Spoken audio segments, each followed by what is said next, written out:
A red riptide threatening the hopes of a Democratic blue wave in November. 8 critical primaries held across America this week with major Republican momentum building in California. And joining me now to react is RNC chairwoman for California, Harmeet Dhillon. Thank you so much for joining us. We really appreciate it. Happy to be here, Heather. So I like that. A red riptide or blue wave. What do you think is going to happen? Well, starting here in California, we had a lot of warnings from the Democrats that there was going to be a blue wave that swamped us. We have 7 congressional races here that are in districts that Hillary Clinton carried, and so the Democrats and Nancy Pelosi were really targeting and hoping for those to go their way, and they kind of went bust. In fact, Republicans did very well.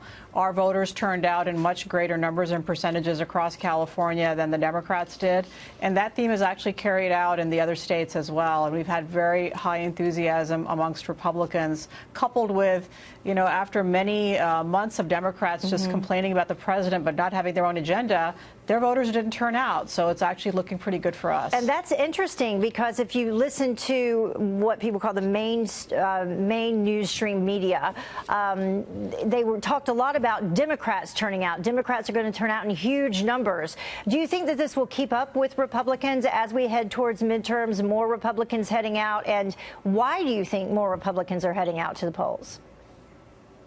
Well, you know, I think it is very specific. It depends on the state. Certainly in the blue states like California, which is probably the most extreme, Republicans and even independent voters and many Democrats are very tired of the high taxes and the government control, the regulations that make it very hard for businesses and for families to succeed. And so in those states, I think you're seeing the effect of that. Republicans who see what's happening in other states and seeing what the president is doing nationally to help us out are enthusiastic to carry that on within their states. Whereas Democrats have been a very negative agenda that they've been proposing, and they aren't really proposing solutions for America. Even some Democratic consultants and you know, wise people in the party are warning Democrats that if all they're doing is campaigning against the president, that's not going to work for the people you know, on the ground in their states. Yeah, people that need jobs, people that want to get ahead, support their families. It's not going to work if you just campaign on impeaching President Trump. Speaking of President Trump, here's a couple of things that he had to say on Twitter. He said, great night for Republicans. Congratulations to John Cox on a really big number in California. He can win. Even fake news CNN said the Trump impact was really big, much bigger than they ever thought possible. So much for the big blue wave. It may be a big red wave working hard. And then he went on to say many more Republican voters, as you were just discussing, showed up yesterday than the fake news thought possible. The political pundits just don't get what is going on out there, or they do get it but refuse to report the facts. Remember, Dems are high tax, high crime, easy to beat. So President Trump agrees with you, everything that you just said.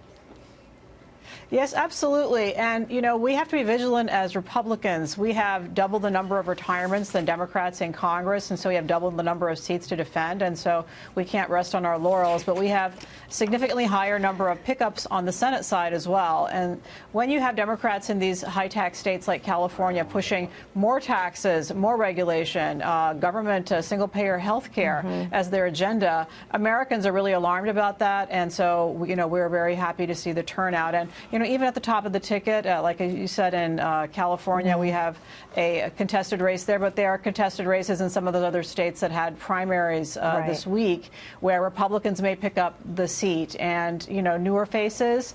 One more factor is that Republicans in Congress do have sort of a turn up and out rule where they allow room for younger people to be leaders, and so that actually fosters more retirements. Too. And the Democrats have a very older kind of leadership, and so, you know, we have a different face and a positive face, and we're looking forward to November. We'll see what happens. Harmeet, thank you so much for joining us. We appreciate your insight.